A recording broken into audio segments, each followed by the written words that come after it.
welcome to the Yarn Waffle podcast. My name is Liz Ward. I'm a crochet designer living in York in the UK with my two Bengal cats, neither of which are here at the moment, so let's hope this might go a bit more smoothly than normal. We are on episode 7. Wow, thank you so much to everybody who's been watching and who, if you're new to this, hope you stick around and enjoy it. I'll be revealing the results, that's a lot of ours, of the giveaway later on in this episode. So we had a giveaway for 100 subscribers. If you'd like to sort of stay tuned here, you can become a subscriber or click the like button. It's all great, it all helps me out, and that's really cool and keeps me motivated doing these podcasts. And believe me, this week I have needed motivation. Oh, I've had the knitting gremlins in. There are tales to be told. I am not wearing anything hand knitted today. I am wearing my I'm not leaving the house slobby big knitted Arony jumper that I absolutely adore, and it's very scruffy and it's like wearing a big hug, and I need a big hug right now. So shall we crack on? There are tales to be told. I already said that. So yeah, I do have a finished object. I do. And I have finished my, what will be now, my Halloween socks. Oh, do you like my Halloween decorations, by the way? Ooh. Yeah, these will be my Halloween socks. These are the Traffic Island socks. Details of the pattern are on screen. And these are knit out of Gamer Crafting yarn in her Poison Apple colourway, which was part of a monthly no, alliteration is not working for me today. A surprise subscription box. Surprise mystery box. Why am I trying to alliterate everything today? Yes, this was a Poison Apple colourway. I absolutely love the colourway. I think it's perfect for Halloween, and I finished these socks. There are two, definitely two. This is a really lovely pattern. It's a free pattern on Ravelry, and it gives you this sort of zigzag chevron, shall we say, texture. And if you want to, this is actually not the first tale of woe. It was a surely nothing more can go wrong. I'll just finish the toe on these socks and then I'll have a finished object.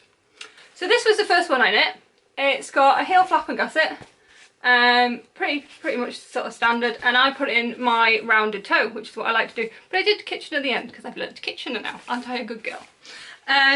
And so I thought, simple, I only had a little bit more of this foot to do and then I could finish off the toe, and it's been a generally horrific knitting week, so I thought a nice simple task like that, I couldn't get it wrong. Can you see how I got it wrong? This is a rounded toe and this is a wedge toe. I mean, I don't mind, I really don't care, but at the end of what you will soon hear, this was the moment where I was like, I think I better put some knitting down, better do anything else. But yeah, at least I have a finished object, and I absolutely love these. I can't wait to wear them. Really is bad with alliteration today. Yeah, my Traffic Island socks, my Halloween socks. Oh, Bob, there's there. So on to works in progress. And I suppose I should start with what's actually gone right this week rather than what's gone wrong. On the last podcast I showed you that I had picked up some of the West Yorkshire Spinners colourway. This is the Robin, this is this year's, and this is the Hollyberry, which was from a couple of years ago. I don't know what that noise was. There are builders next door and there is someone blowing leaves in the garden out the window, so I apologise. Yeah, so I decided to cast these on for Amy of Stranded Festive Sock Along, and I'm also trying to do a box of Christmas socks, completely copying. And I have challenged myself the slightly silly challenge of trying to get 12 pairs complete by Christmas this year, and I think at the moment I'm on 4 pairs. So I wanted to try doing socks 2 at a time again, which I've done in the past not very successfully. And I thought, well, nobody says I have to do 2 at a time socks and they be the same sock. So I cast these on 2 at a time in the different colours, and I thought this was actually a really good idea, because what I didn't want to do was wind off a ball, a smaller ball from these, because I wouldn't know exactly how much it was going to take, and this way there'll be no little scrappy balls at the end of it. And yeah, so I have knit down the leg in both these colours, and don't they look fabulous? I honestly can't decide which one is my favourite. I didn't particularly think I liked the robin at first, but now I really, really love it. And the best thing about these is it's like playing favourites when you're knitting them, because you're like, oh, this one's my favourite, I want to knit the row on this one. And then you go, oh no, this one's my favourite, I want to knit more on this one. And then you come around and it's like, oh, I'm back to this one's my favourite. Oh no, this one is. And you're like, yeah. And it goes so fast. Before you know it, you can't stop knitting because you want to get back to your favourite, but then your favourite changes every time. And so yeah, I will be putting the heels on these hopefully later today and then cracking on with the foot. So 2 more socks on the needles. Oh, and I have another sock. It does have an awful lot of ends to sew in, and is currently inside out, but I finished another pair, another single sock for the festive sock along, and this is one that I made out of striping some minis together that I dyed. Isn't that fab? It kind of reminds me of Quality Streets, which are some chocolate sweets that I'm not allowed to eat anymore because I don't eat chocolate anymore. But yeah, they look so nice. So really looking forward to getting the second one of these on the needles. And I think that might be all the knitting. Oh no, there's a couple bits more before we get on to this. Right, I'll stick with socks. So this is another Christmas sock, hence sensing a theme. And this is one that I've shown previously but not got a lot further on. It is a improvised sort of lace pattern, and it is knit out of Dusty Dimples, and I think I saw her at Yarndale. I think she said this colourway was from about 3 years ago, and it's called Mistletoe. And I know she's releasing some new Christmas colourways soon, so I'm really on the lookout for her shop update. But yeah, the yarn is so pretty, and I'm really loving the way this is knitting up. But it's not something I choose to knit on often because it requires a lot of concentration. It's a 4-row repeat, and 4-row repeat, again alliteration, and I can't really read where I am in it. So what I tend to do is just make sure I've finished a repeat before I put my knitting down, which means it's not a project I can just pick up as and when, you know, because I'm going to have to at least complete the 4 rows before I can put it down again. And it's really pretty. But the other thing about this is it's also seriously stretchy. Can you see? I mean, I think I probably fit 2 feet in here. So unfortunately I think this is going to get ripped out. I am going to knit up the yarn in a different pattern, and probably what I'll do is I'll rip it out and just cast it on straight away as something else. I did think about just picking up under the cuff so I don't have to re-knit the cuff, but I have picked up too many stitches. Too many stitches. There is another work in progress that I will chat to you about, but first I think it's time. Sorry about the noise. Right, hopefully the builders will be quiet for a bit and I can crack on. So yeah, I'm now going to talk about the Stephen West's mystery shawl along, the Starflake shawl. So if you don't want any spoilers for that, see you later. Yeah, let's have a chat, shall we? I don't want to talk about this. It's okay, it's here. Glue 2 came out on Friday, and the first word I saw in that clue was brioche. I was kind of expecting brioche. It is a Stephen West pattern, but yeah. There was a garter option. He gives you the option to either do garter or to do brioche, but as soon as I saw it was brioche, I knew that's what I was going to have to do. But also, at the beginning of the pattern, it gives you your stitch count, which probably would have been helpful at the end of the last pattern, but That's my fault, nobody else's. So the first thing I did on Friday morning was I knit across and made sure all my stitch markers were in the right place, and that I had the correct stitch count. No. I was up by nearly 100 stitches.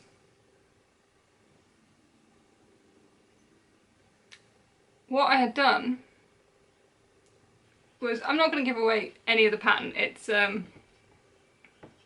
paid for pattern, it's a very good pattern. But if you've ever worked anything like feather and fan, where, or even like on the Traffic Island socks, where you're making sort of a V shape, a chevron or a wave, you are usually increasing as much as you are decreasing to give you the wiggly bit. And I had read the pattern wrong, or not read the pattern at all. I had watched, there was a video and I had read it, I had just only probably read the beginning bit of it and was like, yeah, I know what I'm doing now. Overconfident always fails. So yeah, I had missed out one of the decreases in the whole of the striped section. I should probably be showing you this. Don't know if I can. So yeah, so spoiler alert for what happens next, but yeah, this big striped section here, I had to knit, this was part of the first clue, and my stitch count was way off. So instead of having an equal V shape, I was having thin wedges and really thick wedges, and so it was completely wrong. There was no salvaging it, it had to be ripped out, and so I ripped it back to the start. Start at the start. A lot of alliteration. So yeah, I ripped it back to there, not perfectly, and picked up stitches, all of the stitches, and had to re-knit this large stripy section. Now, when I had knit this originally, it took 2 probably full days of knitting, so about 16 hours, and I managed to re-knit it in 10. One day. Sheer determination, just get through it, because I had to get onto the second section and I had to learn how to do brioche. Yeah, sorry about the builders, by the way. They've been here for weeks. There's nothing I can do to stop them. I can never pick a quiet day, they're always there. So yeah, the plan had been that I start knitting on the second clue on Friday, get as much done, and then I would have Sunday off as a day to go and see my friend. But as soon as I realised I had to knit this, I'm not going to get Sunday as a day off. I'm not saying I have to work, but I want to get on with this, so my Sunday plans were cancelled. And I was like, well, I shall do the brioche on Sunday and re-knit this on the Friday, and that's what I did. Re-knitting this wasn't really that much of a hardship, it just had to be done. I felt a bit silly because if I'd read the instructions correctly, I wouldn't have wasted so much of my own time. But yeah, it just had to be done, so it was done. Got that right, obsessively counting my stitches all the way. And then it came to Sunday and starting the brioche. Now, I know I've been a bit silly about brioche on this channel. It's not scary, really, but it's just something I haven't done much before. Cassie's here. You coming up?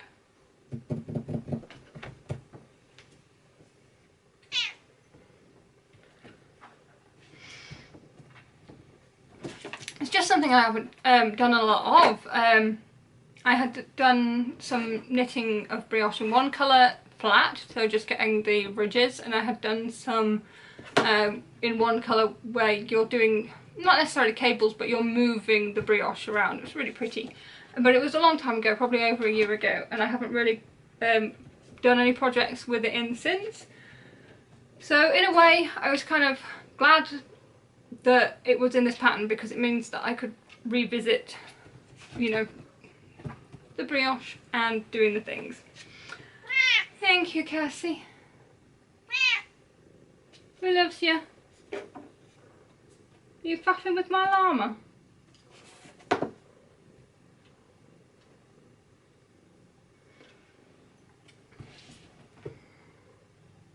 Yeah. So the first thing I wanted to do was just practice the brioche stitches. So I was watching a couple of tutorials and I started knitting just a little thing. So this is just brioche in 2 colours. It's knit in a fairly chunky yarn, which is a single from Drops. What is it? Drops Eskimo. And yeah, this was just literally a practice piece. Sorry, Cass is just on my knee at the moment and literally on the shawl. So you can see how it forms sort of the stronger colour on either side, and this is done by knitting each row twice, and it's like a set of 4 stitches. And I've got, because this is a single, it's sort of ploofed over at that point. Yeah, so I knit this far. I didn't go further because it's on very short needles, and I will keep going with this. I don't know what I'm going to make it into. Maybe a cowl, make a nice cowl. But yeah, I felt confident.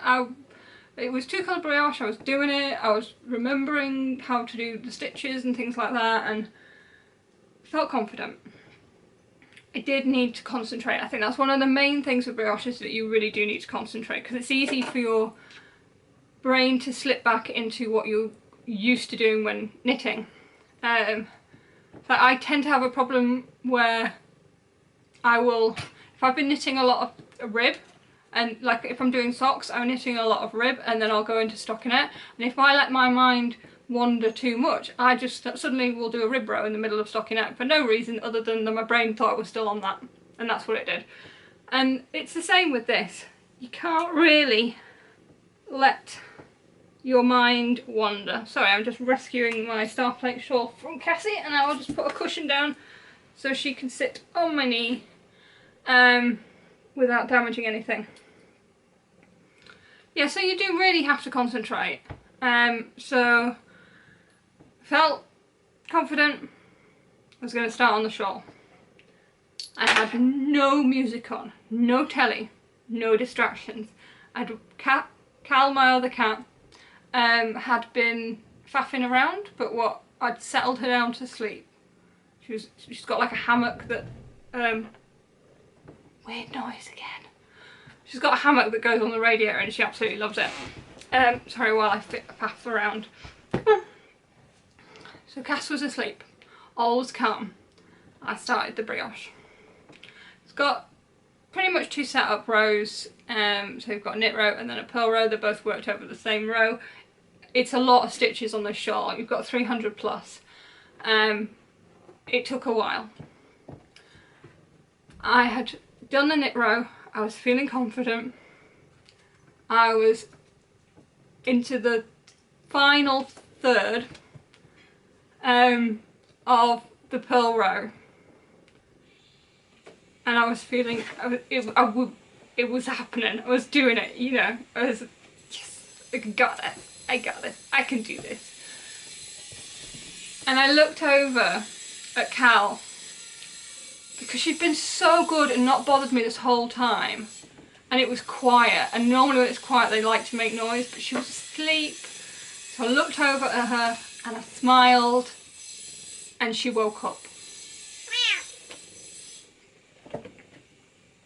She saw me smiling, she ran straight for me, she got tangled in the cord of my shawl, ripped the knitting out of my hands, and was across the floor before I could stop her. I was mid-row.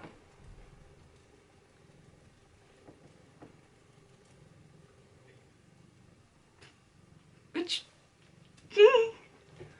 I could not respond. I couldn't like be, bad girl, get moved, no, no, no. I was just staring at this thing that I'd been concentrating on for the best part of God knows how long, and just being like, oh well, that's gone then.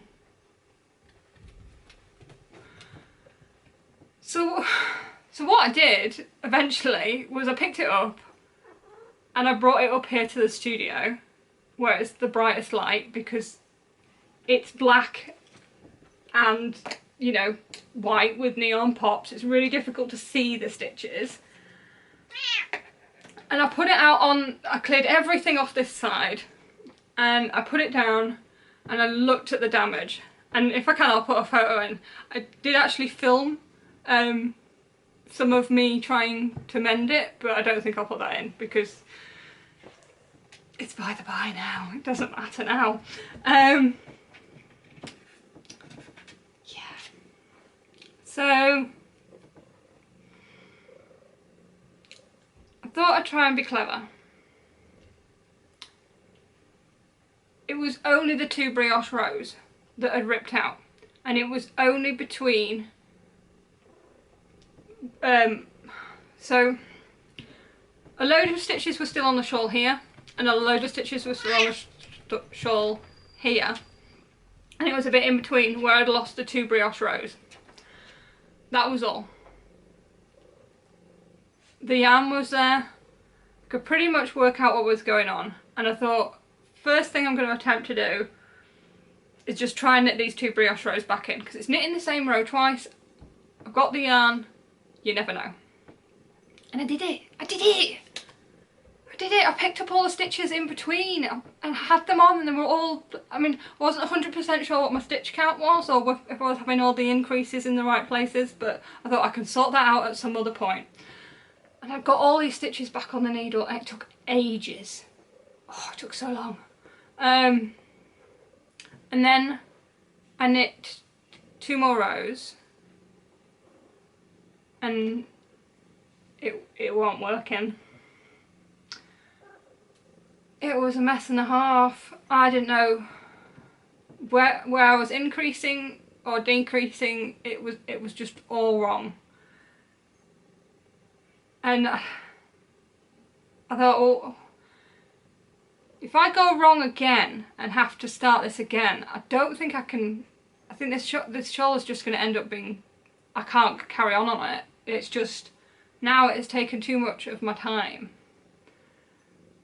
So I made the decision to take out the brioche and knit the garter option. By this point it had taken up nearly my whole Sunday.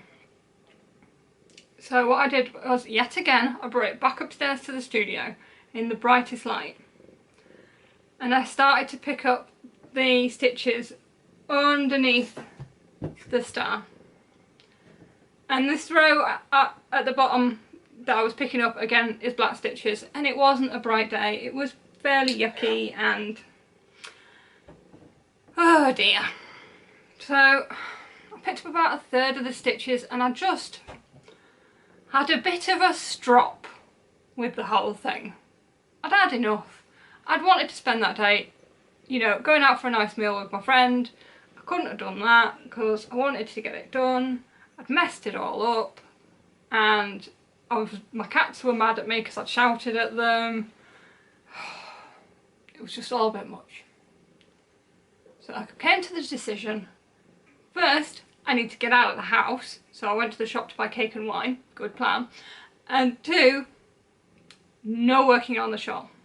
I was going to take a week off completely. But I calmed down. I was determined, and mainly, the main reason I decided not to take a week off was because it's the giveaway announcement on this week's episode. And if I hadn't have done it today, whoever wins the Halloween yarn by Ducky Darlings won't get it in time for Halloween, if they live in the UK. I don't know. So yeah.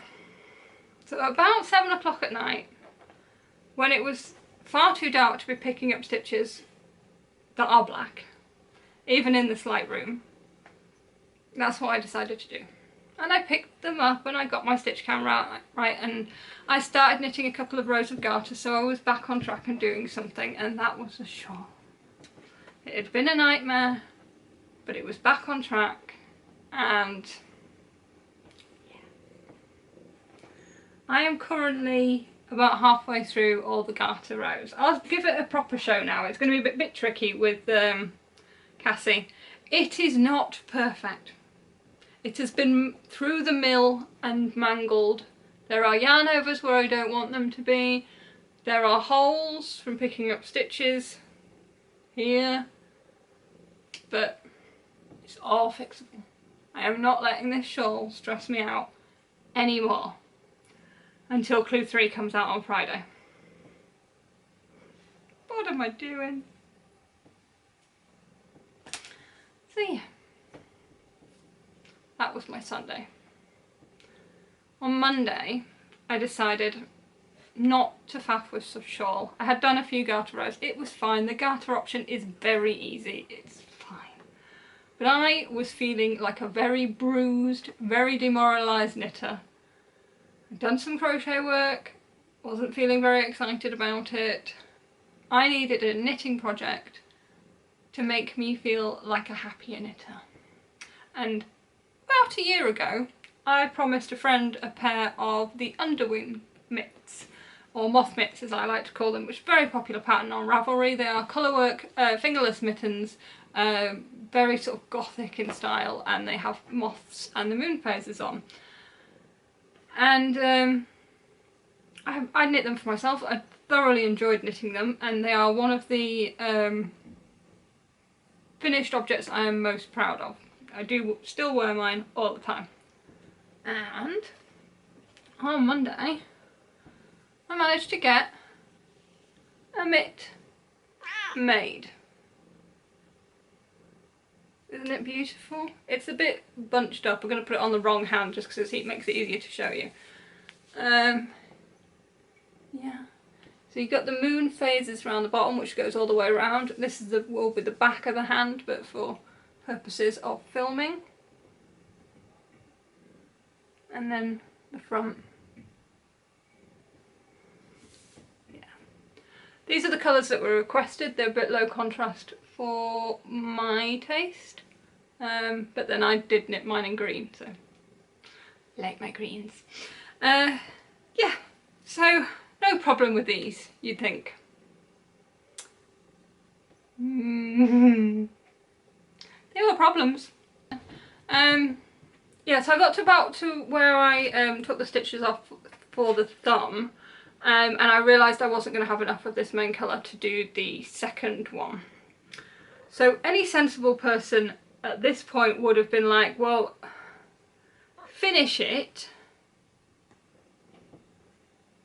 and then you'll know, you know, for sure, and you can maybe source some yarn that's a similar colour, or do the other mitt the opposite of this so that the lighter colour becomes the main colour and the dark colour becomes the contrast colour, so you'd have like a mirror image of the gloves, which might be quite cute.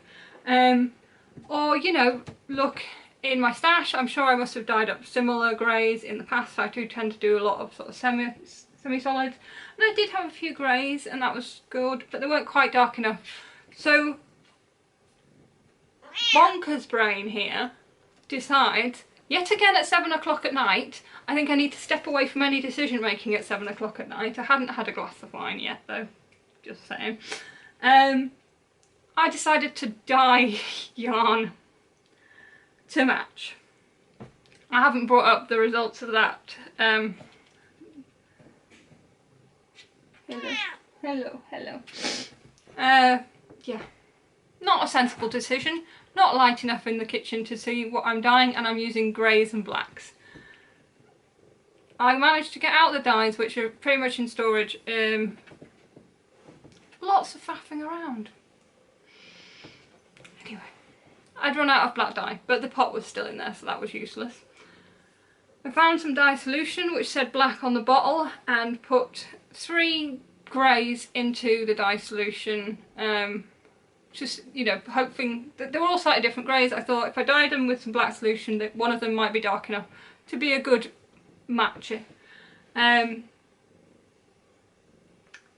went too dark, another one just was the wrong colour, and the third one went navy. Don't know what happened. definitely said it was black, but I did put that one in slightly later, so it might have been that the colour had broken and that was all that was left, was just blues in the colour that one picked up. So it didn't work. But I had some Drops Flora in a charcoal, which I think is a close enough dupe for this. And indeed what I have done is I've knit this top cuff in this, so you can't really tell there's much difference. And I'm fairly sure I have enough of this contrast colour to knit most of the colour work, so it will only literally just be the cuffs and the thumb cuff that will be in this colour. It'll be fine. Still felt like a bit of an idiot for dashing around dyeing yarn when it's dark outside and it turns out to be navy.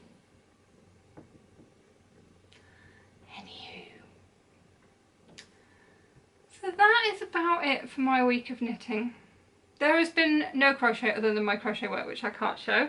I did do a little bit on a shawl. This is the cakes of yarn that are from King Cole that I purchased last week. And this is literally the amount of crochet I have got done. There you go. And this is going to be ripped out because I've had a better idea. It's kind of like half a hexagon. I'm going to make like a crescent type shawl, or half moon shawl maybe, don't know. But yeah, that's all the crochet, and I am supposed to be releasing a crochet pattern on this episode. Not gonna happen, didn't have time, was faffing about with a shawl all week. So last thing, we have the winners of the giveaway to announce, and the prizes were 2 of my little beaded stitch markers. And so there'll be 2 winners. You'll each get a stitch marker. One of you will get this glorious trick or treat yarn from Ducky Darlings. Love that. And the other winner will get a rainbow set of minis that I dyed up, and they are all balled up and ready to go. So yeah, sorry for rustling on that one. So the winners are, I drew them earlier, I've got them written down. I'm just going to put this up on the screen. So we have Vicky Shaw and Meme Catdo 64, if that's right. So guys, if you can send me your addresses, I will put my email address on the screen, and I'll get your prizes sent out to you as soon as possible. And congratulations for winning, and thank you for subscribing. Do please continue to subscribe if you're new to this channel. Click the like button, the little thumbs up, that really helps me out. It means that more people get to see this, and yeah, I need the motivation on weeks like this when the knitting gremlins have definitely taken hold. So I don't have any acquisitions this week. The postman hasn't shown up. The only thing I did get was I got some little stitch markers from Rebecca's room, which unfortunately have been used. So they're just sort of scattered around. And these are really cute. I don't know if you can actually sort of see them. Whoop. Now on the floor.